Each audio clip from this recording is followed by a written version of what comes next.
Hi there, Malcolm here with my 56th Booktube video, and today I'll be sharing with you the books I managed to read in February. I managed 8 books in all. Here they are. Yes, I finally finished Star Wars A Long Time Ago Volume 6 Wookiee World. This is a collection of the original line of comics back in the early 80s, following the release of Return of the Jedi. Our favourite space wizards and scruffy looking nerf herders go on further adventures, none of which were exciting as the films that they are following. This is 365 pages long, and it felt it every single page I turned. There's nothing horrifically wrong with it, it's just there was a lot of investment without all that much return. Boring, just plain dull. After that I read Star Wars Splinter of the Mind's Eye. This is the graphic novel version of Alan Dean Foster's novel that was the original sequel to the first film, deliberately penned to be low budget, based on a swamp planet, and at a time when Harrison Ford hadn't yet signed up to do the next film. So we just have Luke and Leia being chased by Darth Vader on the planet of Mimbam as they try and find this gem. This would have been the film we would have got had the film not been a success. The story itself is okay, but I am glad we did get The Empire Strikes Back instead. The artwork was pretty good, and it's full of some great crazy creatures as well. Most of which wouldn't have featured in the film because it would have been too expensive to make. Or there would have been really dodgy CGI. What's always fun noting with these earlier works is noting the sexual tension between Leia and Luke, because they don't know yet. One of the things particularly noteworthy about this story in general is this pivotal scene right here, which sees Leia taking up the lightsaber to duel Darth Vader, lightsaber on lightsaber. Now, the original novel was written in 1978, just after the first film came out, and yet it wasn't until nearly 30 years later that we see Rey battling it out with Kylo Ren. Note here where Leia gets a solid hit in Darth Vader. Leia herself takes 3 good hits, each time getting up again, before passing the lightsaber on to Luke, who then does his bit. Another noteworthy scene is this bit here, which wasn't in the original novel, but has Darth Vader on the Executor talking to Captain Piet. Vehicles and characters that didn't exist until the film came out, which had been retconned into this story, so that Splinter of the Mind's Eye could technically feature between A New Hope and Empire Strikes Back. I think I prefer the novel, but I'd still buy it, if I hadn't already done so. After that, I finished reading Book 3 of the Johnny Maxwell series, Johnny and the Bomb by Terry Pratchett, to my younger son. After saving a host of video game aliens from the human players, then a graveyard from being developed into a shopping complex, or some such, this time Johnny finds himself trying to save the inhabitants of Paradise Street, which is hit by a wayward bomb during the Blitz in 1941. He does this with the help of his usual friends, and with the welcome return of Kirsty from Only You Can Save Mankind. They all travel back in time using Mrs. Tachyon's shopping trolley, just because. And what makes this book particularly interesting isn't just that a lot of the social norms of 1941 are dealt with, particularly regarding how Kirsty is addressed, being a girl, but also how Yolis is addressed, being a black kid. What makes this interesting is that the book was written in the 90s, which seems so long ago now, and the attitudes and mannerisms of that era are almost as alien to us now as the 1940s were to the children who went back in time. I wouldn't say this is a conclusion to the trilogy. It's barely a trilogy, it's 3 individual adventures, this one being the 3rd adventure. There could have been more, there weren't. But 3 solid books, which are all booktastic. My son really enjoyed it too. And then I finished reading to my other son, the 4th book of the Willard Price adventure series, Volcano Adventure. Brothers Hal and Roger are taking a break from collecting animals, quite a lengthy break because they were doing Sunken Treasure in the previous book, and going on a whaling ship on the subsequent book. But this time they join up with a scientist with a mental health issue as they investigate volcanoes. Now again, another book written of its time, this time being the 1950s, written by a chap who was born in the late 1800s. So again, lots of attitudes and mannerisms that are different to what we'd class as normal today, or even acceptable for today. So something to bear in mind when you go into these books. I don't know if the more modern publications have altered and edited certain bits. Anyway, it's one I've not read before. I've read most of the series already, so it's nice to read one I hadn't before. And as I said in my previous TBR video, I was very eager to see how they resolved the mental health issues, or at least addressed them. Certainly I don't have any issues with how it was resolved, although maybe it was a bit simplified. If only they were all easily solved just like that. Anyway, I found it instructive about volcanoes. I think I did learn a couple of new things I didn't already know, and my son really enjoyed it. It's worth reading. And then it was my book of the month, which did actually take me most of the month to read, hence no individual video for it.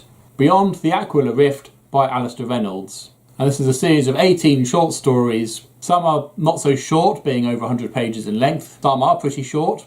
Some are from our near future, and others are from the really, really far off distant millennia in the future.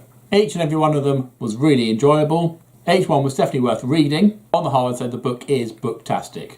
I'm not going to go into each and every single story. I have done that in my blog, so I'll leave a link to that down below. So if you want a little bit more depth on each and every single story, I'm talking a paragraph or two, I didn't go over the top, then please do check out my blog and you can see it all there, along with some of my other thoughts for the other books I've shown in this video. And then once I finished that, I then read the comic arc Dawn of the Jedi False Storm. I do consider this a book because what I'm holding here is collected in the graphic novel False Storm, just without all the adverts. And this nifty issue 0, which gives a closer look at all the characters and locations to be featured in the series. And these are by my favourite comic pairing, John Ostrander as the writer and Jan Duursema as the illustrator. These are filled with gorgeous artwork, but I would say isn't for the casual Star Wars reader.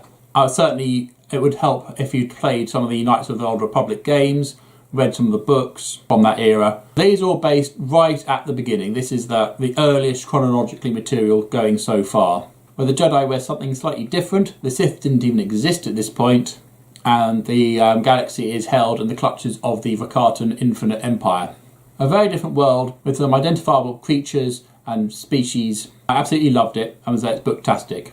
And my only real gripe about this series is this is all I've got. Certainly it finishes with some undeveloped story arcs that really needed to go elsewhere for the characters, which obviously have done, but I haven't got them. I can't seem to get hold of them. And as this was like one of the last runs they did before they got Disney-fied, getting hold of any of them is going to be not easy. And after that I read more Star Wars. This one is Dark Saber by Kevin J. Anderson. And some circles they consider it to be book 2 of the Callista trilogy. I don't, it's the second book with her in it, but she doesn't really feature significantly enough to be part of a trilogy or anything. Anyway, in this one, a Hutt is making a Death Star, the Empire is reforming, and Luke and Callista are making goo-goo eyes at each other. And I'd read lots of very negative reviews about this book before going into it, particularly after finishing the less than impressive Children of the Jedi by Barbara Hamley. So I had quite low expectations of this one and was actually reasonably surprised. I enjoyed this a lot more than I was led to believe I would. No, it's not brilliant. I can see why people have issues with it, but I wouldn't say it's anywhere near as bad as they go on about. I actually quite enjoyed the Wampa scene and wished it went on for longer. But yeah, some pretty epic space battles in there. I'll say a very epic Wampa scene. But most importantly, General Crix Madine's beard. This is a character who is seen standing behind Mon Mothma in Return of the Jedi while she's going on about all the Bothans that died getting the Death Star plans. He gets a pivotal role in this and actually features a little bit more than most of the characters pictured on the front cover here. However, one thing that features a bit more than he did was his beard, which was mentioned every single time he was. In fact, he could barely do anything without his beard being mentioned in some capacity, and then the fact that the guy was bearded. By the way, he had a beard. In fact, even the last paragraph he's mentioned in, Madine lifted his bearded chin. Now, we'd well established he's got a beard, but old beardy Madine, he's got a beard there, and isn't it a beard? But if you can get past the beard, and the goo-goo eyes, and some of its other flaws, this is actually worth reading. And this was a bestseller, so maybe it was a bit overhyped at the time and people were just disappointed with it. Set your expectations lower and you might enjoy it more than you expect to. And then finally I finished Star Wars Shadows of the Empire Evolution. This is a follow-up to the Shadows of the Empire novel by Steve Perry. It was also made into a computer game. I never played it. After the death of Prince Zizor, his human replica droid Guri goes on her own mission to deprogram her assassination programming. Wants to have a normal existence without having to kill people all the time. I mean, she still can kill people, but this time she only does it if she wants to. What follows is an interesting blend of almost farcical comedy. Think Lock, Stock and Two Smoking Barrels. You get several factions all fighting each other and killing each other to try and get to the goal. The prize, the really super expensive killer robot in a very voluptuous form. And the more serious straight line machine who's trying to find some sort of repentance for all the acts that she's done in her past. And it really is her story. Luke, Leia, Han, Chewie and Lando and the droids are there later on for some reason.